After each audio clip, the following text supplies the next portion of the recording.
고난주간 넷째 날 하나님의 말씀은 여호수아 2장 17절부터 21절 말씀입니다. 우리 한 절 한 절 교독하시겠습니다. 사람들이 그에게 이르되 내가 우리에게 서약하게 한 이 맹세에 대하여 우리가 허물이 없게 하리니 우리를 갈아내린 창문에 이 붉은 줄을 매고 내 부모와 형제와 내 아버지의 가족을 다 내 집에 모으라. 누구든지 내 집 문을 나가서 거리로 가면 그의 피가 그의 머리로 돌아갈 것이요 우리는 허물이 없으리라. 그러나 누구든지 너와 함께 집에 있는 자에게 손을 대면 그의 피는 우리의 머리로 돌아오려니와 내가 우리의 이 일을 유서하며 내가 우리에게 서약하게 한 맹세에 대하여 우리에게 허물이 없으리라 하니 함께 있습니다. 라합이 이르되 너희의 말대로 할 것이라 하고 그들을 보내어 가게 하고 붉은 줄을 창문에 매니라. 아멘. 모든 것이 무너져 갈 때 붉은 줄을 내리라. 이러한 제목으로 오늘 말씀 여호수아 2장 함께 보기를 원합니다. 라합이라는 여인이 있죠. 이 여인에게 들려오는 소식이 있습니다. 그 소식이 무엇이냐면 이 여인은 여리고성에서 천대받던 그런 여인이었죠. 직업이 기생이다 이렇게 성경은 말씀하고 있습니다. 이 여인에 대해서 기록하고 있는 것이죠. 이 여인에게 들려온 소식이 있습니다. 그런데 그 소식에 이 여인은 인생을 걸게 되죠. 이거 쉽지 않죠? 소문으로 들린 이야기인 것입니다. 어디에서 이런 일이 있었대 하는 그러한 소문이 이 여인에게 들렸는데 사람들은 이 소문을 듣고 문을 걸어 잠그는 그러한 반응을 보였지만 이 라합이라는 여인은 이 소문을 듣고 자기의 마음의 문을 열고 자기의 가정의 문을 열고 그리고 인생을 결정하게 되는 것이죠. 그 소문이 무엇이냐? 하나님께서 이스라엘 백성 가운데서 행하셨던 놀라운 일이었다라는 것입니다. 하나님께서 애굽에서 행하셨던 일, 그리고 광야에서 여리고성 앞에 이를 때까지 하나님이 행하셨던 그 일들을 이 여인이 소문으로 들었다 이렇게 말씀하고 있는 것입니다.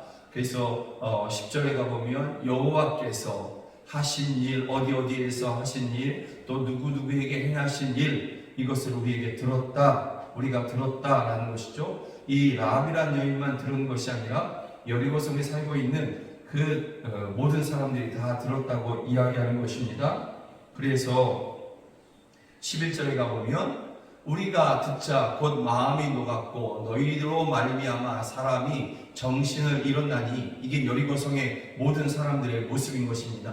그래서 그들은 어떻게 했냐면 문을 걸어 잠궜다. 성문을 걸어 잠그고 너희가 들어오지 못하게 했다라는 것이죠. 그런데 라합이라는 여인은 다른 이야기를 합니다. 뭐라고 얘기하냐면 너희의 하나님 여호와는 위로는 하늘에서도 아래로는 땅에서도 하나님이시라, 참 신이시다. 이렇게 라합은 고백하고 있는 것입니다. 전혀 다른 그러한 모습을 보이는 것이죠. 라합은 이러한 소문을 가지고서 하나님이 애굽에서 그리고 이 여리고성에 이를 때까지 하나님께서 행하셨던 이스라엘 백성들 가운데서 행하셨던 그 놀라운 일들을 가지고서 라합은 또한 또 하나의 결론을 냅니다. 그것이 무엇이냐면 여리고의 모든 것이 무너질 것이다. 이렇게 이 여인은, 라합이라는 여인은 결론을 내는 것이죠.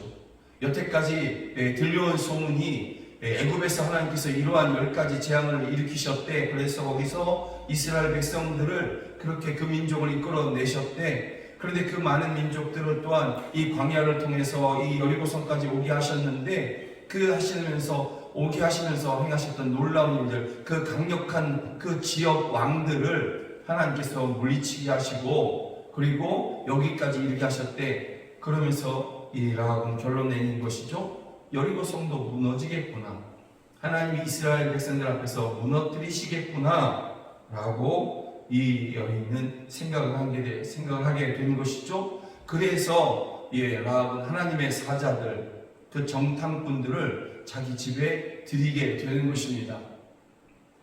그래서 12절에 보면 이 정탐꾼들을 내가 너희를 선대하였다, 이렇게 너희를 우리 집에 들어오게 하고 음식을 줘서 먹게 하고 이 여리고 성의 왕과 군사들이 너희를 찾을 때 내가 너희를 숨겨줬다, 너희의 목숨을 내가 지켜줬다, 이렇게 이야기하는 것이죠. 그런데 여러분, 성경 마태복음 10장에 가보면 이런 말씀이 있습니다. 우리 함께 좀 읽어볼까요? 너희를 영접하는 자는 나를 영접하는 것이요 나를 영접하는 자는 나를 보내신 이를 영접하는 것이니라. 이 말씀에 근거하면 정탐꾼들을 이 라합이 영접해 주지 않습니까? 선대해 주지 않습니까? 이것은 누구를 선대하고 누구를 영접한 것이냐면, 누구에게 문을 열어준 것이냐면 하나님께 문을 열어준 것입니다. 라합은 하나님께 자기의 가정의 문을 열어준 것이고 하나님께 자신의 마음의 문을 열어준 것입니다. 그래서 이 여인과 그 가족이 살게 되는 것이죠. 주 예수를 믿으라 그리하면 너와 내 집이 구원을 얻으리라, 그 말씀처럼 이 라합의 집이, 라합과 그의 집 안에 있는 모든 가족들이 그렇게 함께 살게 되는 것입니다. 하나님을 영접한 자가 살게 되는 것이 당연하지 않습니까? 그 증표를 오늘 성경은 또한 이야기합니다. 정탐꾼들과 라합이 서로 말로서 주고받으면서 증표를 우리가 갖자, 이런 이야기를 하는 것이죠. 그 증표가 무엇이냐? 창문에 붉은 줄을 매라고 얘기하는 것입니다. 붉은 줄을 내려뜨려라, 이렇게 매달아서 길게 내려뜨려라. 그러면 우리가 이 붉은 줄을 보면 이 집을 우리가 멸하지 않을 것이다. 그런데 이 붉은 줄을 내건 이 집에서 너희의 가족들이 머물면 다 살 것인데, 그 중에 혹 누구라도 이 문을 열고 나가면 그는 죽게 될 것이다. 그 책임은 우리 이스라엘 민족에게 있지 않다. 그 집 밖에 나간 사람들에게 있다, 이 얘기하는 것이죠. 여러분, 그런데 우리는 여기서 한 가지 또 연상되는 말씀이 있습니다. 이 붉은 줄을 맨 이 집 안에 머무는 사람들은 다 살 것이다. 여기서 우리가 우리의 생각이 어디로 이어져 가냐면 출애굽기로 넘어가게 되는 것이죠. 거기에 가보면 이런 말씀이 있습니다. 6월절 때에 하나님께서 이스라엘 백성들에게 말씀하시지 않습니까? 너희의 임방과 좌우 문설주에 하나님께서 너희의 그 양의 피를 발라라. 그러면 죽음의 사자가 넘어갈 것이다. 하나님이 부르시는 그 죽음의 사자가 너희를 넘어갈 것이다. 여러분, 이스라엘 백성들에게 의가 있지 않고요, 공로가 있지 않아요. 그렇지만 이 문임방과 좌우 문설주에 그 양의 피가 발라져 있으면 그 피로 말미암아 죽음이 넘어가는 것이죠. 여러분, 우리에게도 마찬가지인 것입니다. 우리의 공로로 우리가 사망에 이르지 않고 영생에 이르고, 이것이 아니죠. 우리의 심령에 발라진 하나님의 어린 양, 곧 예수님의 피가 우리에게 발라져 있어서 그 피로 말미암아 우리가 사망에 이르지 않게 되는 것이고 영생에 이르게 된 것이죠. 여러분, 이것은 분명한 것입니다. 라합에게도 그와 같이 되었다라는 것입니다. 여러분, 그래서 라합의 창에 내걸은 그러한 붉은 줄은 마치 출애굽 때에 발라진 그러한 양의 피, 이것을 연상하게 되고요. 그리고 이것을 곧 하나님의 보혈, 예수 그리스도의 보혈, 이것을 의미하는 것이죠.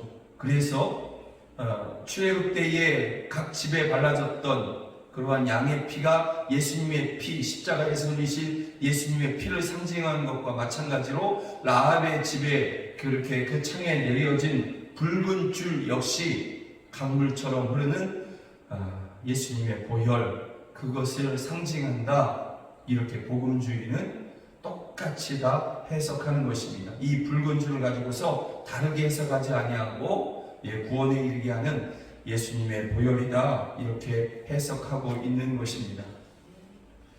사랑하는 여러분, 모든 것이 무너져가는 그러한 때가 있습니다. 앞으로 마태복음 24장의 말씀처럼 이 세상의 모든 것들이 다 체질처럼 녹아져서 다 무너지는 때가 있는 것입니다. 그런데 여러분, 그것뿐만이 아니라 이 마지막 때에 이렇게 모든 것이 무너져 내리는 것, 그것뿐만이 아니라 우리의 인생에 때때로 개인적으로 내가 생각했던 그 모든 것들이 무너져가는 때가 있기도 하다라는 것이죠. 내가 의지했고 내가 자랑했고 내가 살아왔던 그 모든 것들이 어느 한순간에 무너져가는 그러한 큰 일을 만나는 그러한 사람들도 있다라는 것입니다. 때로는 우리가 그런 일들을 앞두고 있기도 하다라는 것이죠. 그래서 그 저녁에 잠을 못 이루고 내일 마주하게 될 이 큰 일, 내 인생이 무너지고 내가 붙잡았던 모든 것이 무너질 수 있어. 그런데 그것이 내일 그렇게 될 수가 있어. 이렇게 우리가 알게 되는 것이죠. 그래서 그날 저녁에 잠을 못 이루고 전전반칙하고 그렇게 힘들어하고 어떻게 하나 이러한 저녁을 맞이하기도 하는 것이죠. 그럴 때 여러분, 붉은 줄 우리가 붙잡아야 될 이 붉은 줄을 내걸고 곧 예수님의 보혈을 내걸고 그 보혈을 붙잡고 그 보혈 가운데 주어진 하나님의 약속을 붙잡고 하나님의 구원을 바라야 될 줄로 믿습니다. 주님이 흘리신 그 보혈 내가 믿습니다. 나를 구원하시기 위해서 흘리신 그 보혈, 이 붉은 줄, 주여 내가 이것을 내가 믿습니다. 주님 나를 구원하여 주시옵소서. 여러분, 우리가 그 보혈을 힘입고 우리가 그렇게 그 저녁에 기도해야 될 줄로 믿습니다. 그럴 때 그 보혈 흘리신 예수님께서 우리의 기도를 들으시고 우리를 위해서 그 능력을, 그 부활의 능력을, 그 창조의 능력을 우리를 위해서 베풀어 주시는 것입니다. 의지할 것 아무것도 없다고 여겨질 때, 또 내 모든 것이 무너져간다고 여겨질 때 우리를 위해 보혈 흘리신 주님을 붙잡으십시오. 반드시 살 것입니다. 구원이 임할 것입니다. 오늘 이 새벽에 우리가 함께 그렇게 기도했으면 좋겠습니다. 모든 것이 무너져가고 내가 의지했던 그 모든 것이 소용없다고 느껴지는 그때에 우리는 오직 주님만을 붙잡을 것입니다. 우리를 위해서 흘리신, 강처럼 흘리신 주님의 그 보혈을 의지할 것입니다. 그 보혈을 의지하는 우리를 구원하여 주시옵소서. 우리를 살게 하여 주시옵소서. 이 시간에 우리 함께 이렇게 기도하시겠습니다. 원하니 아버지, 모든 것이 무너져 가고 또 내가 의지했던 것이 아무 소용도 없다고 느껴지는 그때에 우리는 오직 주님 한 분만을 의지할 것입니다. 나를 위해서 지키시고 나를 위해 흘리신 그 보혈, 그것을 우리가 기억하며